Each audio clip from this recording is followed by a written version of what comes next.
ಇನ್ನು ಬಿಡದಿ ಹೋರಾಟಕ್ಕೆ ಸಂಬಂಧಪಟ್ಟಂತೆ ಮಾಜಿ ಪ್ರಧಾನಿ ಎಚ್.ಡಿ. ದೇವೇಗೌಡ ಅವರು ಈಗ ಎಂಟ್ರಿ ಕೊಟ್ಟಿದ್ದಾರೆ.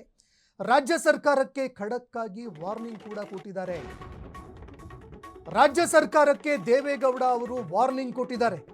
ಬಿಡದಿ ಟೌನ್ಶಿಪ್ ತಕ್ಷಣ ಕೈ ಬಿಡಬೇಕು, ಇದನ್ನ ತಕ್ಷಣ ಕೈ ಬಿಡಬೇಕು ಅಂತ ಪತ್ರವನ್ನ ಕೂಡ ಬರೆದಿದ್ದಾರೆ.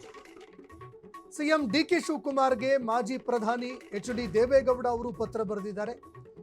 ಸರ್ಕಾರ ನನ್ನ ಮನವಿಯನ್ನ ತಿರಸ್ಕಾರ ಮಾಡಿದ್ರೆ ಸತ್ಯಾಗ್ರಹ ಮಾಡಬೇಕಾಗುತ್ತೆ ಅಂತ ಎಚ್ಚರಿಕೆ ಕೊಟ್ಟಿದ್ದಾರೆ.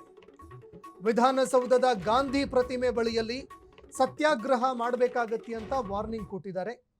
ರೈತರ ಹೋರಾಟವನ್ನ ಬೆಂಬಲಿಸಿ ಗಾಂಧಿ ಪ್ರತಿಮೆ ಬಳಿಯಲ್ಲಿ ಸತ್ಯಾಗ್ರಹ ಮಾಡಿದ್ದಾರೆ.